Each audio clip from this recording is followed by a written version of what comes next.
¿por qué ser bautizado? Que acabamos de celebrar, de llevar a cabo bautismos y sí es importante que nosotros entendamos el por qué el ser bautizados, ya que pues sabemos que siempre hay confusión.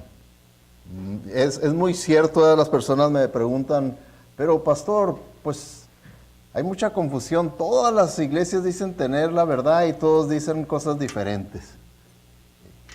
Y es cierto, ¿verdad? Sí hay mucha confusión. Y sabemos que Dios, dice la Biblia, Él no es autor de la confusión. Nosotros los humanos somos los autores de la confusión. Nosotros somos los que confundimos las cosas, no Dios. Es por eso que la manera que nosotros debemos de proceder para no estar nosotros confundidos, ya si otras personas se quieren confundir, pues allá ellos, pero de perdida vamos a decir yo, mi familia, es basándose únicamente en lo que dice la palabra de Dios, nada más, la pura palabra de Dios, porque eso es lo que es la palabra de Dios, es lo que es verdad. Y me han dicho personas, pero pastor, pues que todos dicen que están siguiendo la palabra de Dios, pues entonces usted ve a ver si es cierto. Es lo que yo hago, yo veo a ver si es cierto. ¿Dice esto la palabra de Dios o no dice? Y es como he dicho, no, pues es que no dice esto. Entonces uno va formando su fe, sus convicciones, pero nada más en lo que dice la palabra de Dios, no en lo que dice aquella iglesia o lo que dice aquella otra iglesia o lo que enseña acá, sino lo que dice la palabra de Dios. Así es como debe uno formar sus convicciones. Y así, ¿verdad? Como en el tema del bautismo, existen diferentes creencias en cuanto al bautismo. Y básicamente, hermanos, están en dos áreas, ¿verdad? El por qué bautizarse, cuál es el propósito del bautismo. Existen lo que podríamos decir ya la base, el fundamento de las diferentes creencias del bautismo. Una, dicen, hay que bautizarse para ser salvo, ¿okay? Ya sea para remover el pecado original, para perdón de los pecados, para la limpieza de su alma, de sus pecados. Entonces, esa es una de las posiciones que enseñan, ¿verdad? Que hay que bautizarse para poder ser salvo. La otra posición, ¿verdad? Es que se bautiza uno a causa de la salvación. O sea que porque yo ya soy salvo, por eso me bautizo. ¿Okay? No para salvación, sino a causa de mi salvación, como razón de mi salvación. ¿Se fijan? Número uno es como condición para salvación y número dos es como resultado de mi salvación. ¿Se fijan? Esas son las dos posiciones generales que podemos ver, ya sea una iglesia u otra. Eso es lo que al final de cuentas sostienen. ¿Okay? Entonces, si se fijan ustedes, el tema tiene que ver entonces con la salvación. ¿Okay? Porque si se fijan, esa es la palabra que prevalece ahí. Si el bautismo es para salvación o a causa de la salvación. Entonces lo que tenemos que determinar, ¿verdad? Si vemos que hay confusión, si es la 1 o es la 2, entonces la manera en la que podemos determinar es preguntando, ¿cómo podemos ser salvos entonces bíblicamente? ¿Cómo podemos ser salvos bíblicamente? Y eso nos va a poder contestar si es para salvación o es a causa de la salvación que nos bautizamos. ¿Okay? Contestando esta pregunta, ¿cómo podemos ser salvos? De acuerdo a la palabra de Dios, de acuerdo a la Biblia, no de acuerdo a iglesias, a tradiciones, a religiones, sino únicamente a lo que dice la Biblia. Porque hay que entender que sí existe un solo Dios, creador de los cielos y de las tierras, y que no es un Dios de confusión, dice la Biblia, es un Dios de orden. Y entonces Él nos dejó un libro, es un manual, y es como el manual para nuestra vida. Es como en todo, ¿verdad? Usted compra un carro y le dan un manual. Y ¿verdad que le van a dar un manual basado en ese carro? Así también Dios nos hizo a nosotros y nos dejó un manual nada más, que está basado en nosotros. ¿Okay? Entonces, es por eso que tenemos que ir a la Biblia para poder determinar esto. Ahora, en cuanto a cómo podemos ser salvos, como les digo, pues hay toda clase de creencias. Déjenme les enseño las tres diferentes posiciones. ¿Okay? de cómo podemos ser salvos. Hay quienes dicen que podemos ser salvos a través de muchos caminos. ¿Okay? Hay personas que dicen, todas las religiones son caminos que nos llevan a Dios. Y usan el dicho, todos los caminos te llevan a Roma. Y es un dicho histórico porque sí, ¿verdad? Roma, cuando llegó a ser el imperio más poderoso, eso fue una de las cosas que hizo. Se caracterizó por hacer muchos caminos, y sí, muchos de los caminos de los diferentes 4 puntos cardinales lo conectaban con la ciudad de Roma. Y por eso de ese dicho, ¿verdad? De que todos los caminos llevan a Roma. Así también dicen, todos los caminos llevan a Dios. Todas las religiones son caminos que nos llevan a Dios. Lo único es que tú debes de ser sincero en esa creencia, en esa religión que tienes. Sé sincero, y ese es un camino que te va a llevar a Dios. Esa es una creencia, ¿verdad? Que hay. Otros, ¿verdad? Dicen, no todas las religiones son igual en cuanto a un valor espiritual que pueda verdaderamente llevarme a Dios.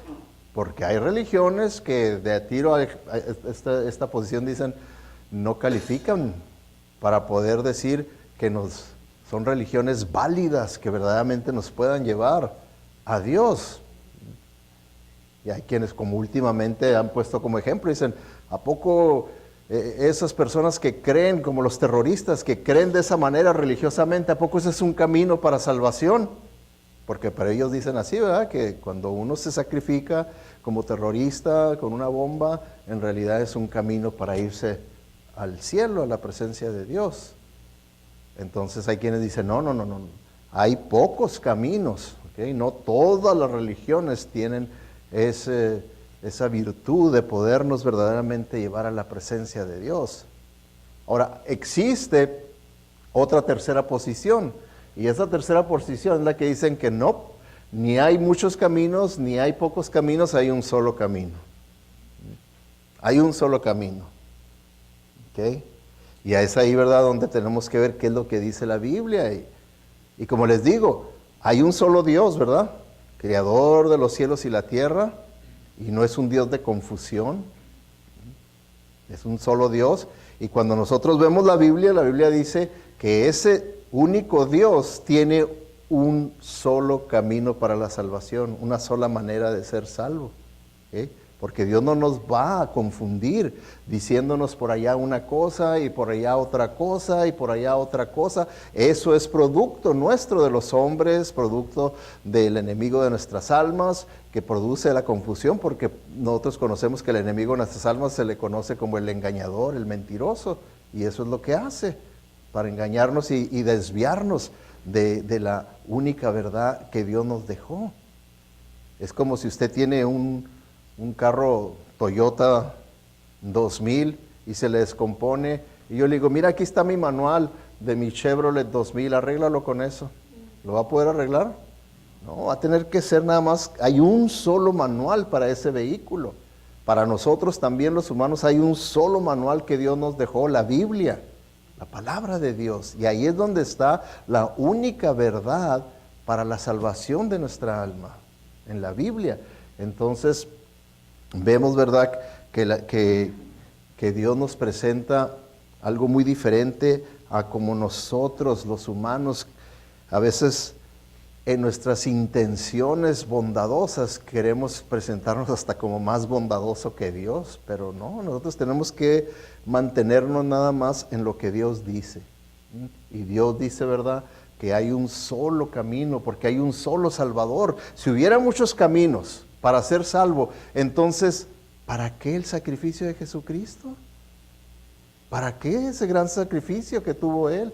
Si hubiera otras maneras de ser salvos, ¿no sería un gran error ser insensitivo de parte de Dios, permitir que Dios Hijo sufriera como nunca se ha sufrido, ningún ser humano ha sufrido de la manera físicamente y espiritualmente? Porque el que nunca conoció pecado, el perfecto sin pecado Hijo de Dios, cargó con los pecados de la humanidad, se hizo pecado por nosotros. Entonces, si hay otras maneras para ser salvo. Entonces, ¿por qué Dios hizo tal cosa?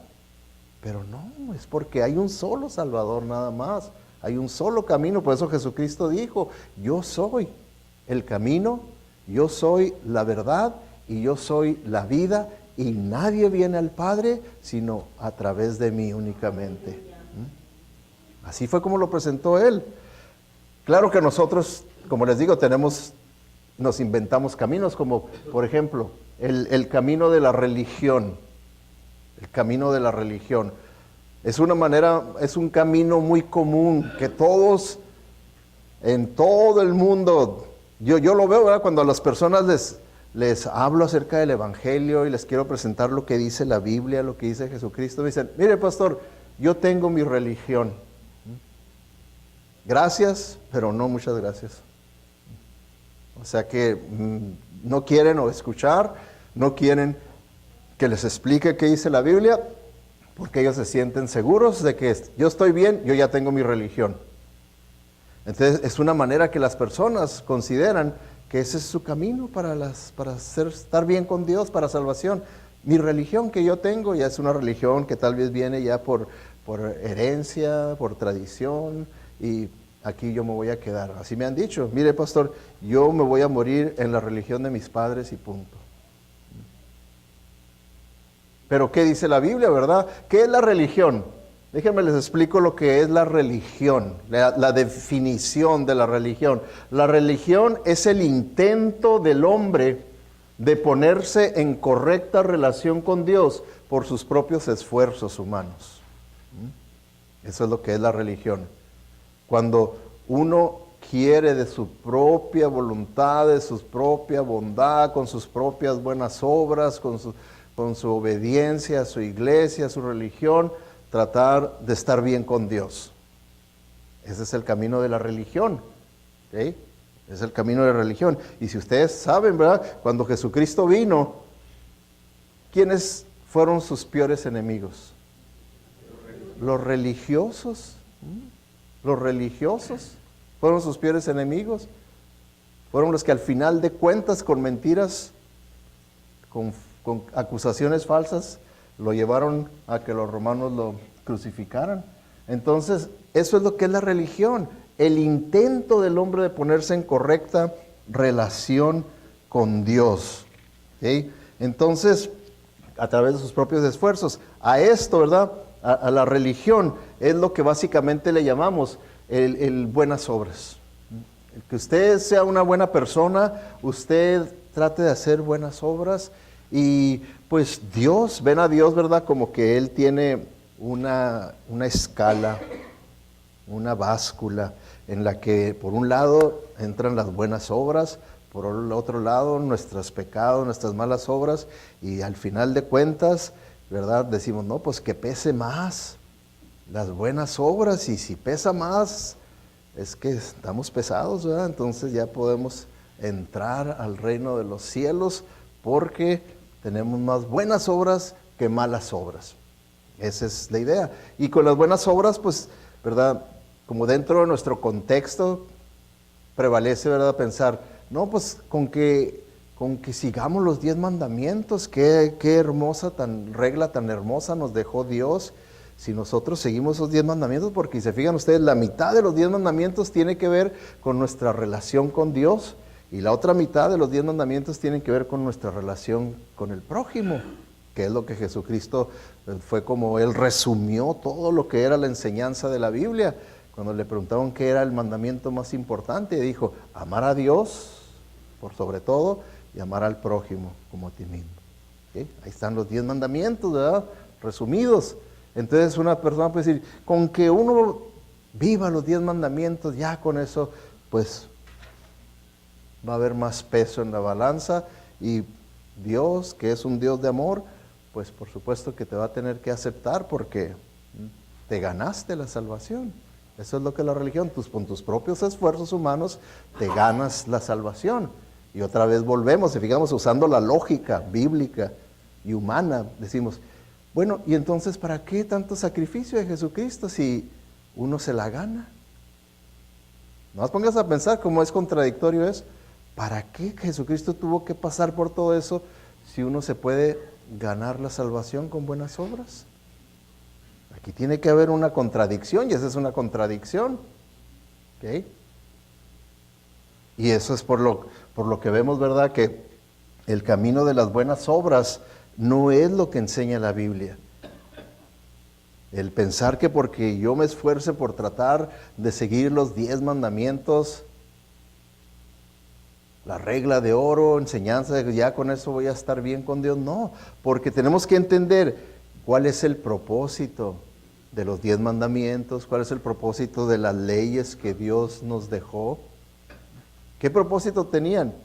¿Para que a través de ellas pudiéramos ser salvos? ¿Sería ese el propósito de la ley de Dios? No.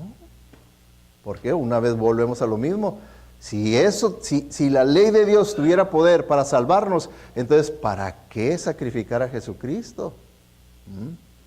Entonces, vamos a ver lo que dice la Biblia, cuál es el propósito de la ley de Dios. Romanos 3:20, el apóstol Pablo escribiéndoles a los cristianos en Roma le dice, pues nadie llegará jamás a estar en correcta relación con Dios por hacer las obras que la ley manda.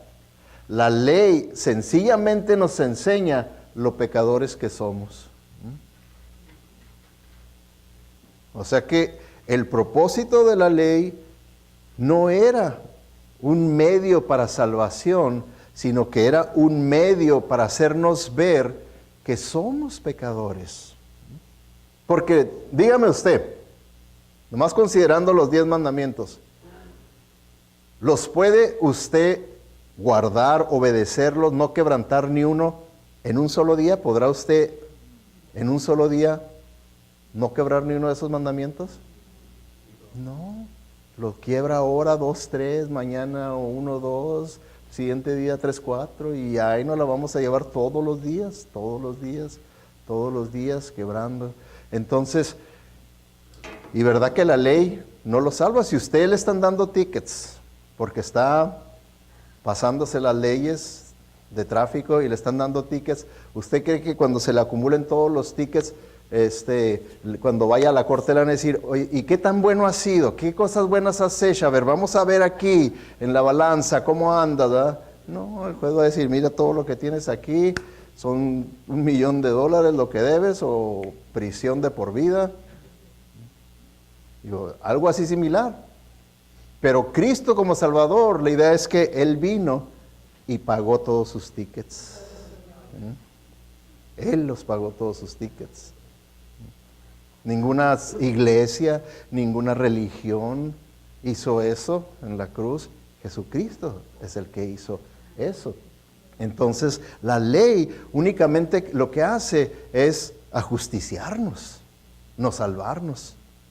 Eso es lo que hace la ley. La ley no tiene ningún poder para salvarnos, sino nomás para condenarnos. ¿Por qué? Porque la quebramos. Y la ley no tiene misericordia. La ley tiene justicia nada más. Y en la justicia quiere decir que tenemos que pagar por lo que debemos.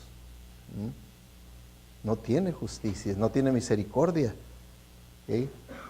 Entonces, ¿se fijan el gran peligro y el gran engaño cuando una persona se confía a la religión y a las buenas obras y al de tratar de ser bueno? Tratar de ser bueno. ¿Es usted una buena persona? Puede ser que diga, pues sí. A veces, dice la hermana. Y es que cuando nosotros hablamos de bondad, nosotros lo hacemos como humanos, a nivel humano. Quiere decir, cuando yo me considero muy bueno, es que me estoy comparando con uno muy malo. ¿Verdad? Que digo, bueno, pues es que yo soy bueno porque, ay, aquel, qué bárbaro. Hasta dicen que allá en México mató personas. Y yo no, yo qué voy a andar matando. O sea que siempre vemos la bondad en comparación a la maldad de otras personas. Pero si usted quiere determinar si es una buena persona de una manera correcta, compárese con Jesucristo. ¿Es bueno usted comparado con Jesucristo? Ahí es donde debemos de compararnos con Él. No con el vecino, ni con el primo, ni con nada. Por eso es que la Biblia nos dice ahí en Romanos 3, dice, no hay quien tenga entendimiento, no hay quien busque a Dios. Esa es la verdadera condición en la que estamos como humanos, como pecadores. No hay quien busque a Dios. Yo lo experimenté en vida. Yo no andaba buscando a Dios, yo le andaba corriendo a Dios. Y en esa corrida, corriéndole a Dios, no sé cómo fue que Él me metió aquí y me salvó, ¿verdad? Pero yo no andaba buscando a Dios, ni andaba interesado en Dios. Y luego dice en el siguiente versículo, dice, todos se han ido por mal camino, todos por igual se han pervertido, no hay quien haga lo bueno, ni siquiera, ¿cuántos? No. Fíjense, esa es la perspectiva de Dios. Por eso les digo, la Biblia, es la perspectiva de Dios. En la perspectiva de Dios dice, no hay ni una persona buena. No hay ni una persona buena. Si te comparas ya con Dios, si te comparas con Jesucristo, pues vas a ver que no hay ni siquiera uno. Ni siquiera uno. Entonces, cuando nosotros vemos que el camino de la religión, el camino de las buenas obras y el de tratar de ser una buena persona, no es un camino correcto. Es una mentira, es un engaño de parte del enemigo de nuestras almas, que quiere darnos una falsa seguridad de pensar que, oh, yo estoy bien, cuando en realidad está perdido. Por eso es que el camino de Dios es diferente. ¿Se fijan? ¿Qué es lo que queremos ver bíblicamente? ¿Cuál es el camino de Dios? Que es diferente al camino de los hombres, que nos inventamos toda clase de religiones, toda clase de rituales y de reglas y de creencias. Pero, ¿qué dice la Biblia? ¿Se fijan? Entonces, si se fijaron ustedes, el camino del hombre es el camino de la religión, de las buenas obras, del buen comportamiento, mientras que el camino de Dios es el camino de la gracia. Por gracia. ¿Ok? Por gracia.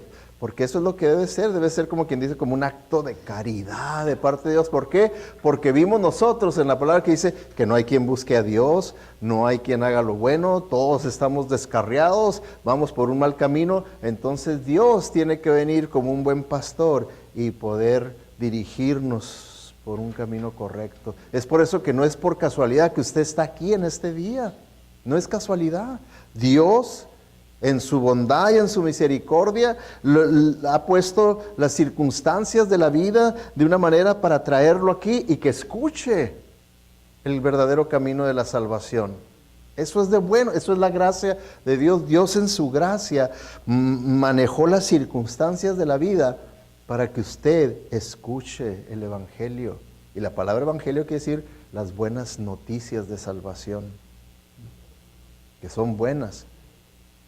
Las malas noticias es creer que yo puedo ganarme la salvación, que por religión, por buenas obras, No, esas son malas noticias. Las buenas noticias es que Dios te quiere salvar por gracia, sin ningún mérito humano, sin ninguna buena obra humana, sino únicamente por los méritos de Jesucristo en la cruz, por la obra que Jesucristo hizo en la cruz, a favor de uno de los como pecadores. Eso es lo que es la gracia.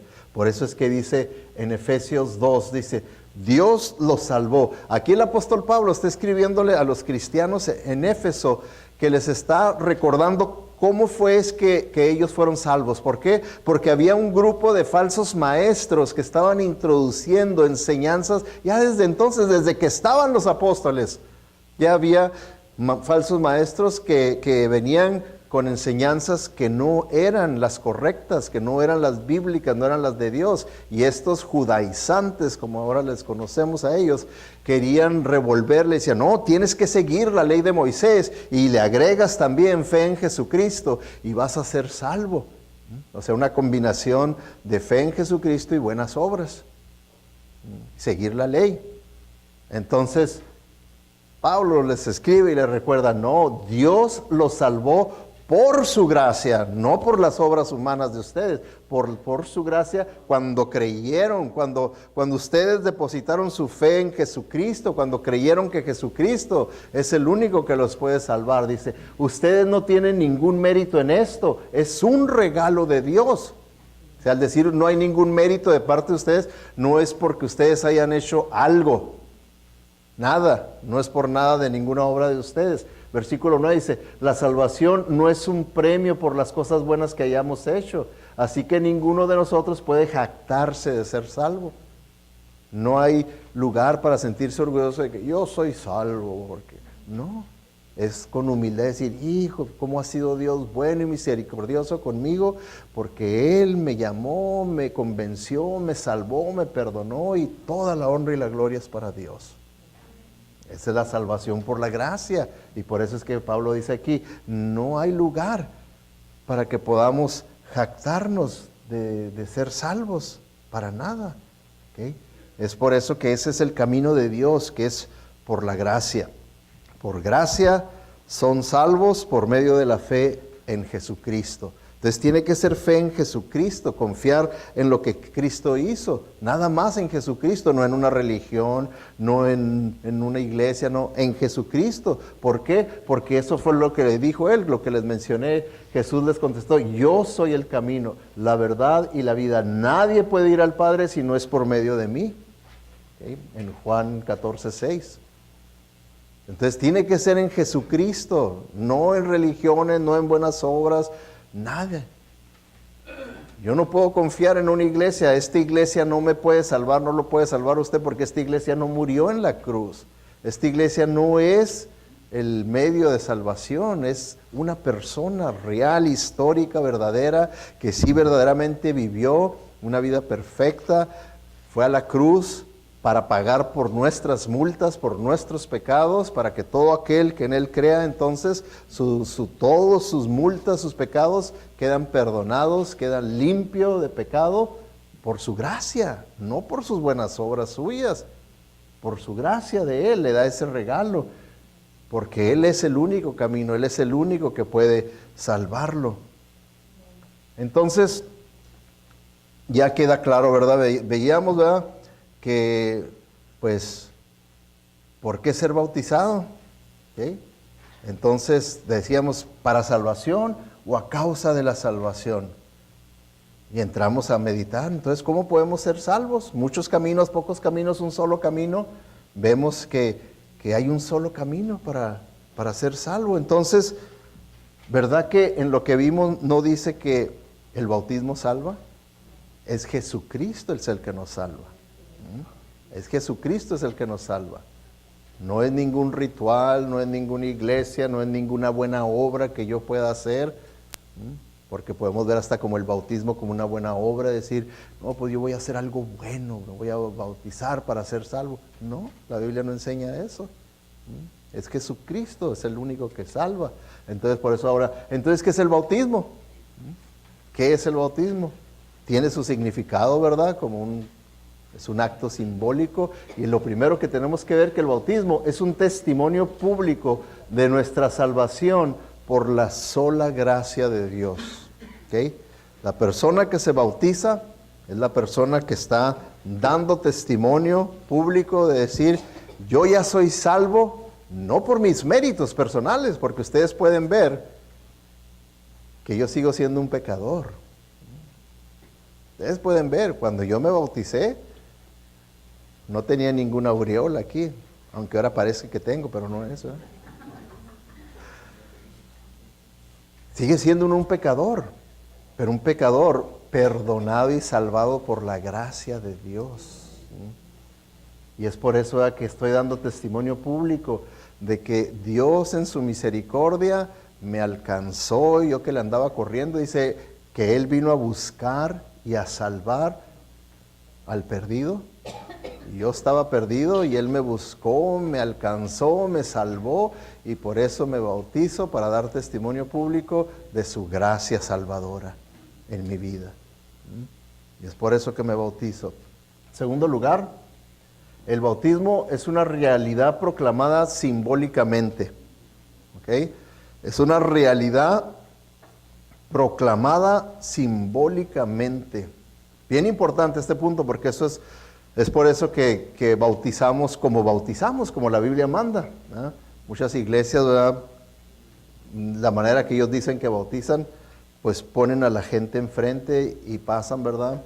Y así como con una tipo maraca, ¿verdad? Nomás les echan agua en la cabeza, esparcimiento de agua. Yo te bautizo en el nombre del Padre, del Hijo y del Espíritu Santo.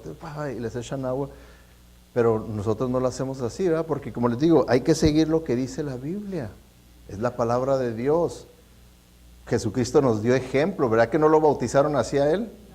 No, ¿verdad? Porque la misma palabra bautismo, Dios, como hemos estado aprendiendo en nuestro libro de fundamentos, inspiró su palabra hasta las palabras para que entendamos qué es el significado de lo que Dios quiere.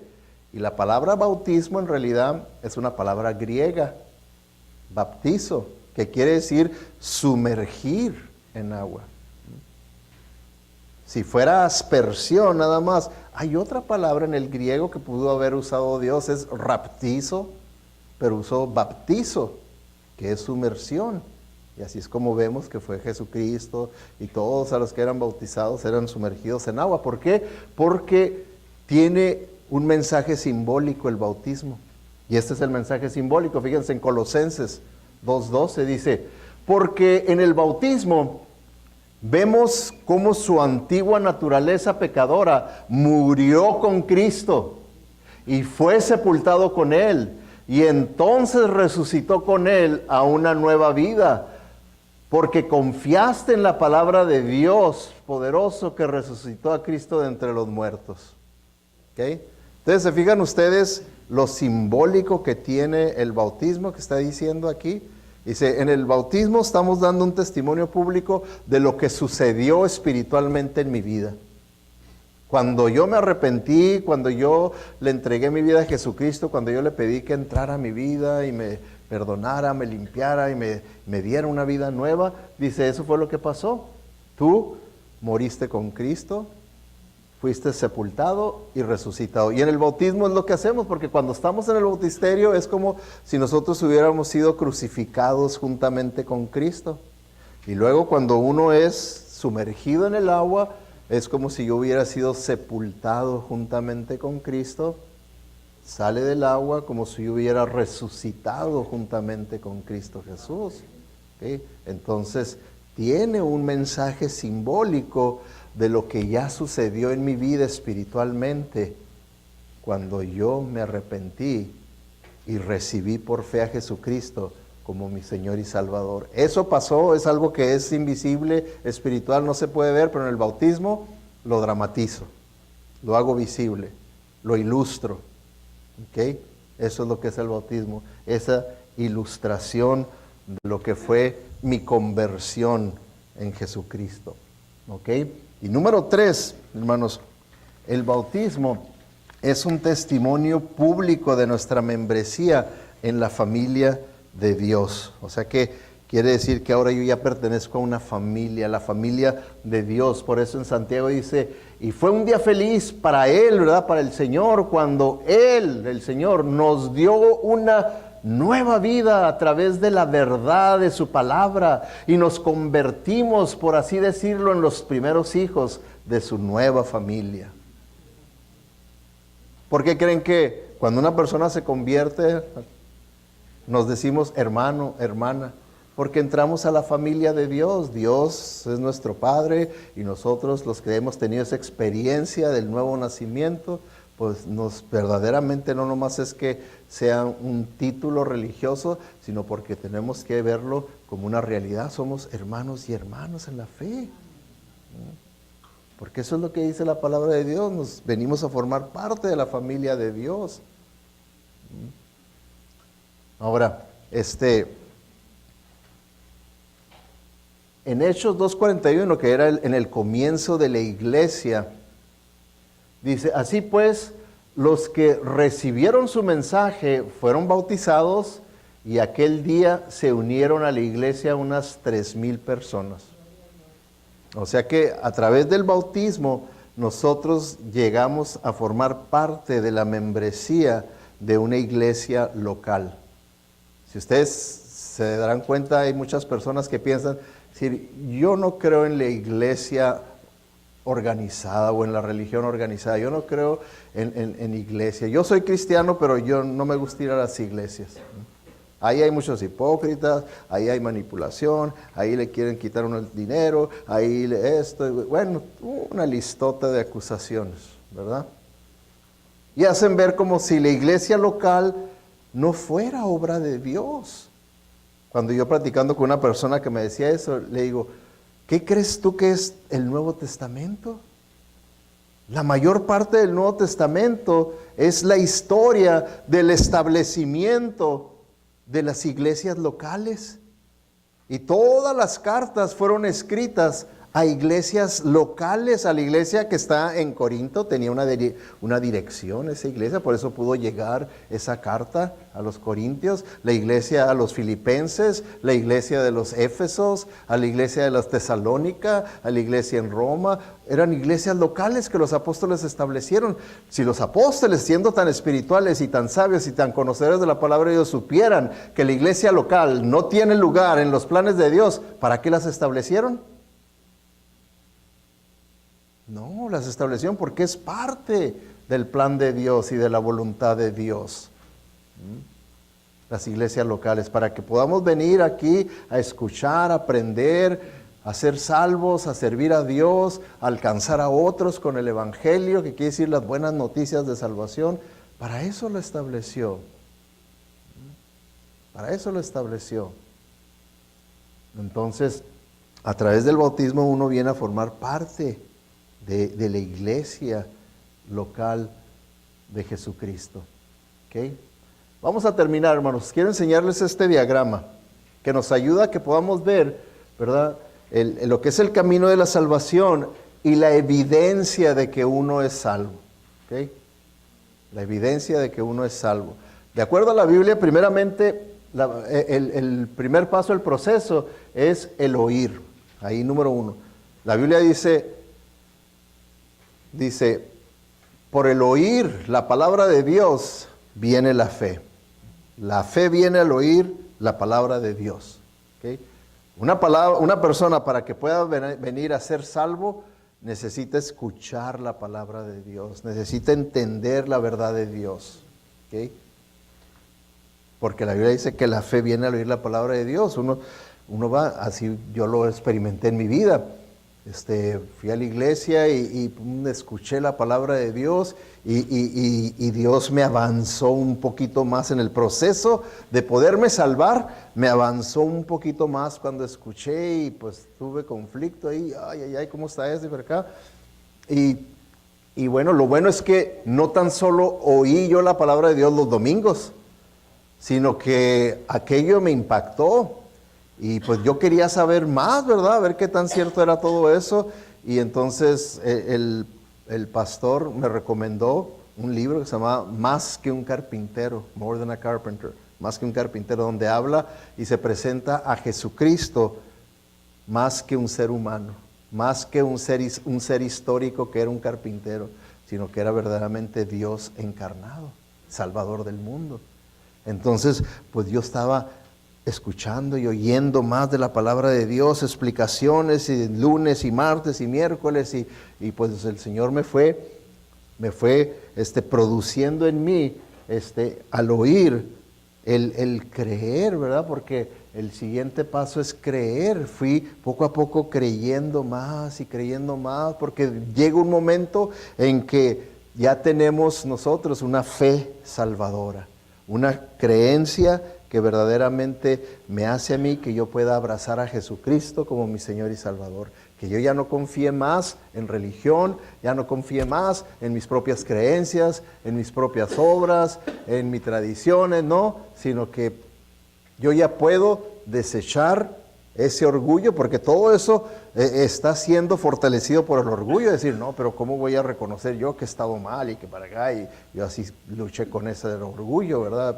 Pero poco a poco el Señor lo va llevando a creer, conforme uno escucha la verdad de Dios, hasta que se puede convertir en una creencia salvadora, y es cuando uno recibe a Jesucristo como su Salvador personal, porque no es nomás decir, Cristo es el Salvador del mundo y ya nos salvó a todos automáticamente. No, no es que salve a todos automáticamente, es que Él puede salvarnos, pero nosotros necesitamos oír la palabra de Dios, la verdad de Dios, creerla y ahora recibir a Jesucristo para que Él sea mi Salvador personal y mi Señor. Mi Señor. Entonces, estos 3 pasos, ahí es donde decimos, se completa la salvación del alma, el perdón de los pecados de una persona y el nuevo nacimiento. Ahí. Ahora, los siguientes círculos son evidencia de que una persona verdaderamente pasó por ese proceso y es salvo. ¿Okay?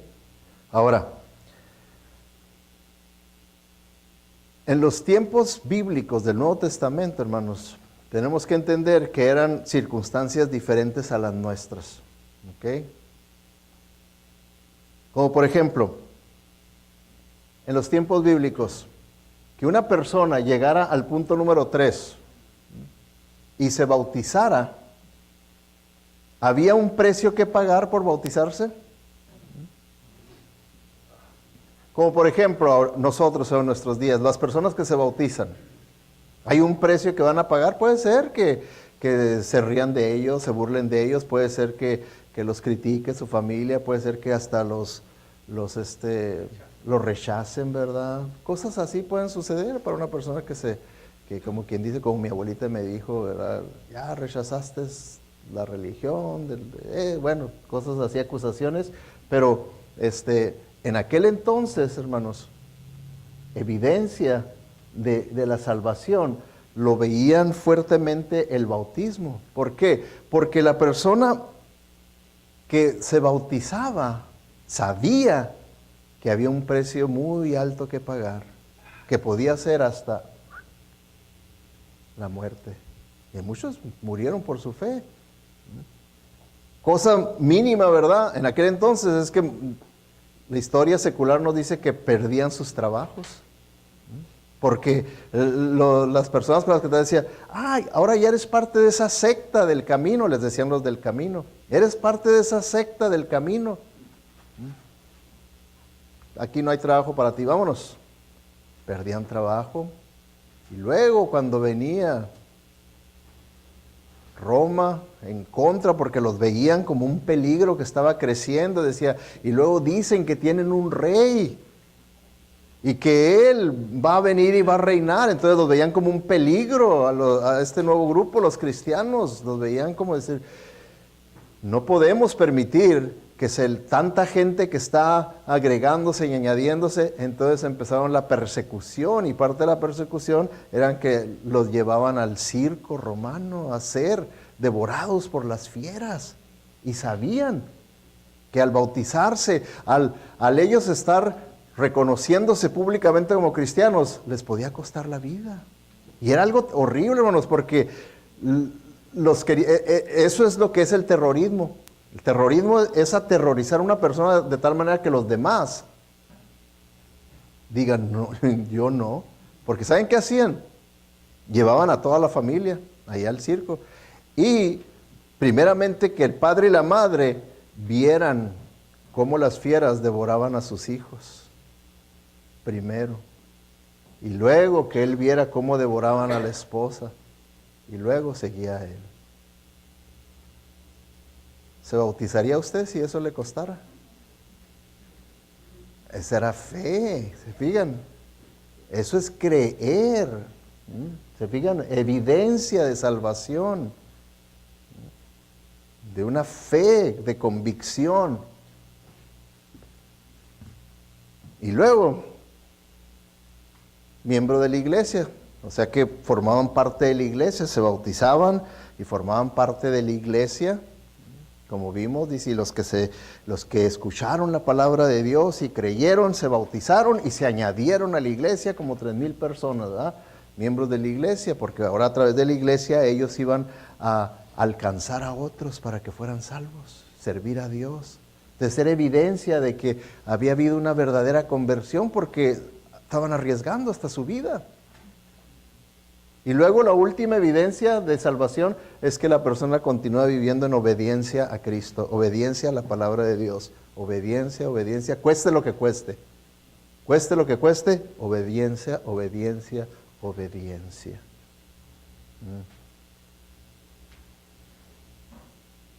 Y como les decía, no es por casualidad que Dios lo haya traído aquí en este día. Es porque Él lo quiere salvar. Dios es un Dios de misericordia, de gracia, y lo quiere salvar por gracia. No por sus obras, no por su bondad, no por lo que usted haya logrado, sino por su misericordia quiere perdonarlo, salvarlo. Cuando usted ha oído, creer y ahora recibir a Jesucristo como su único y suficiente Salvador. No va a confiar en nada más que en la obra de Jesucristo. Y hoy lo puede hacer porque la Biblia nos dice que hoy es el día de salvación, porque ¿quién tiene seguro el día de mañana? Nadie, ni siquiera las próximas horas las tenemos seguras. Por eso hoy, ahorita, es cuando Dios le está dando a usted la oportunidad de comenzar una vida nueva, con Cristo como su Salvador personal y ahora Señor de su vida, quien dirija y gobierne su vida de hoy en adelante. Vamos a orar, vamos a inclinar nuestro rostro para ir a Dios en oración. Y si usted necesita entregarle su vida a Jesucristo, recibirlo como su Salvador personal y Señor de su vida, ahí en oración dígale: Dios, perdóname, reconozco que soy un pecador, reconozco que no me puedo salvar a mí mismo, ni hay ninguna religión que me pueda salvar, ni por buenas obras. Pero gracias te doy porque ahora yo entiendo por qué vino Jesucristo. Él es el único que me puede perdonar y salvar, porque Él es el que pagó por mi pecado.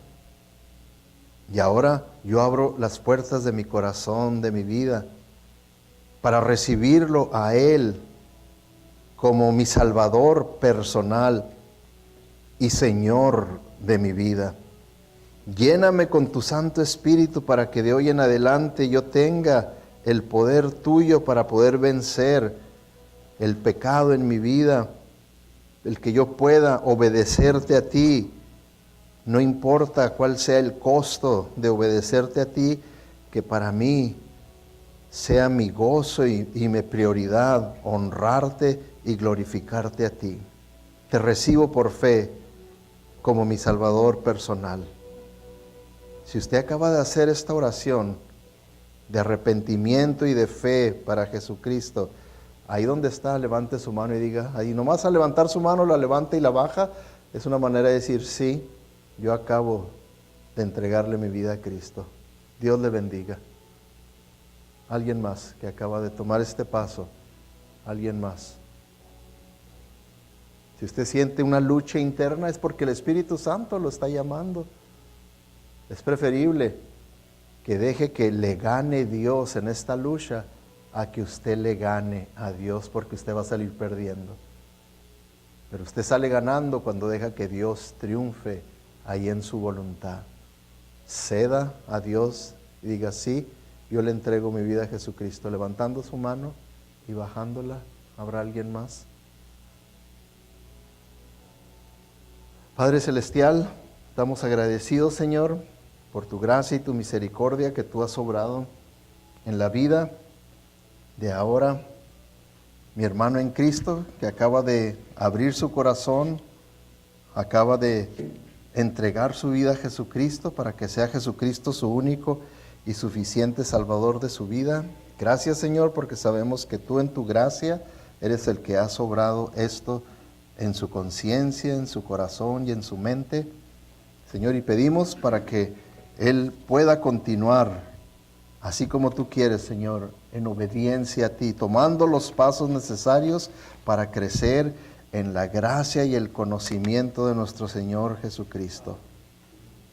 Despídenos, Señor, con tu bendición y gracias te damos, Señor, por este tiempo tan hermoso que pasamos en tu presencia. Y en el nombre de Cristo Jesús te lo pedimos. Amén.